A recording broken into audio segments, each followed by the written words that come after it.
Last method है बेटे देखो जे एडजस्टमेंट्स ऑफ कैपिटल का। When the retiring partner is to be paid through amount brought by the remaining or continuing partners in a manner to make their capitals proportionate to their new profit sharing ratio and also leave a desired cash balance। देखो बेटे जहाँ पे क्या है, कल हमने किया था कि जो कंटिन्यूइंग जो ओल्ड पार्टनर्स होंगे या रिमेनिंग पार्टनर्स होंगे वो इस तरह कैश लेके आएंगे जिससे कि रिटायरिंग पार्टनर को पेमेंट भी हो जाए और उनकी कैपिटल्स न्यू रेशो के प्रोपोर्शनेट भी हो जाए।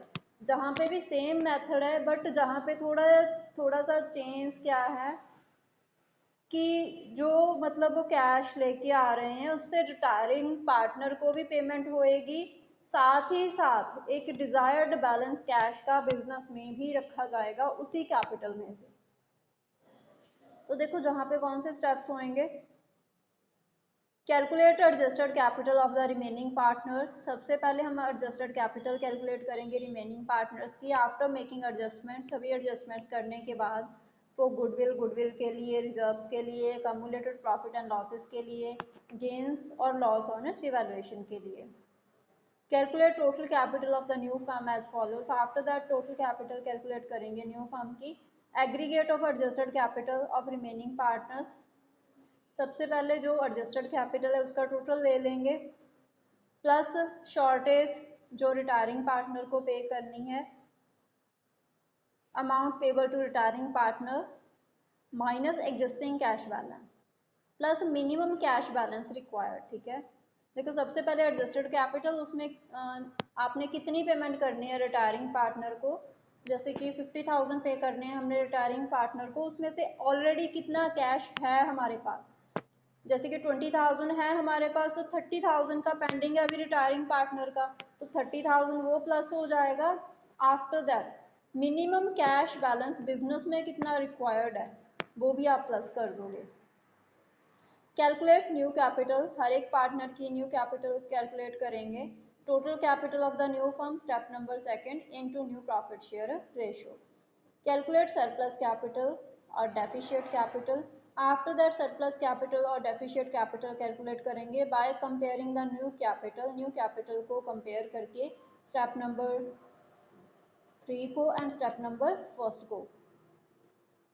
अगर सरप्लस कैपिटल होएगी तो उसको विड्रॉ कर लेंगे पार्टनर्स करंट अकाउंट के थ्रू।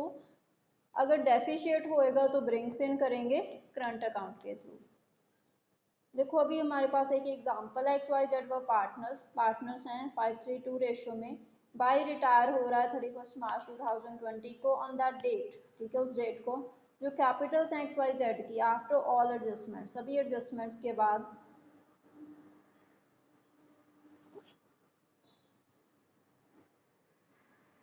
Stood at 43,200। ठीक है, कैपिटल कितनी है 43,200 and 36,600 and 11,200। Cash and bank balance on 31 March 2020 were 4,000। Cash balance है 4,000। Y was to be paid through cash. ठीक है, वाई को पेमेंट करनी है उस कैश से जो कि x and Z brought in करेंगे in a manner that their capitals proportionate to their new profit sharing ratio which was to be 3/5 and 2/5। Calculate amount of cash to be paid or to be brought by the continuing partners if minimum cash and bank balance of 3,000 was to be maintained। देखो solution है अभी। Calculation of total capital of the firm after by से retirement. By की retirement के बाद हमें adjusted capital given है x की 43,200, जेड की 11,200। ठीक है, दोनों का टोटल कर लेंगे बेटे, आ जाएगी वैल्यू 54,400। उसके बाद shortage of capital, shortage of cash to be brought in by X and Z in order to make payment to Y. Y को पेमेंट करनी है, देखो बेटे बाई को पेमेंट करनी है टोटल हमने 36,600 की। ठीक है, बाई रिटायरिंग पार्टनर है, फर्म के पास टोटल कैश बैलेंस है 4,000। ठीक है, और मिनिमम कैश बैलेंस जो उन्होंने मेंटेन करके रखना है एट एनी कंडीशन, वो 3000 है। अभी इतना कैश है बट इसमें से इतना कैश बिजनेस में रहना चाहिए, तो इसमें से हम जस्ट कितना यूज़ कर सकते हैं रिटायरिंग पार्टनर को पेमेंट करने के लिए? ₹1000 ही यूज़ कर सकते हो आप, तो इसमें से 1000 माइनस कर दोगे आप, तो 35,600। इतना कैश हमें और चाहिए वाई को पे करने के लिए। तो जहाँ पे बेटे यही वैल्यू कंसिडर की गई है 35,600। जहाँ पे भी की हुई है एडजस्टमेंट, जहाँ से देख लो, shortage of cash, amount payable to buy, ठीक है 36,600, existing cash balance and bank balance 4,000, minimum cash balance, ठीक है, रिक्वायर्ड 3,000। तो एडजस्टमेंट करने के बाद 35,600 आ जाएगा। टोटल आएगा बेटे 90,000, ठीक है। 90,000 को 3:2 रेशो में डिवाइड कर देंगे, 54,000 एंड 36,000 आ जाएगा। एग्जिस्टिंग कैपिटल हमें गिवन है, देखो 43,200 एंड 11,200, ठीक है। तो इनको एडलेस करेंगे, सरप्लस और डेफिशिएट कैलकुलेट करेंगे हम, amount to be brought in, ठीक है, और पेड ऑफ। देखो जहाँ पे ब्रॉट इन करना पड़ेगा 10,800 एक्स को, ठीक है, क्योंकि उसकी न्यू कैपिटल ज़्यादा है, और जेड को ब्रॉट इन करना पड़ेगा 24,800।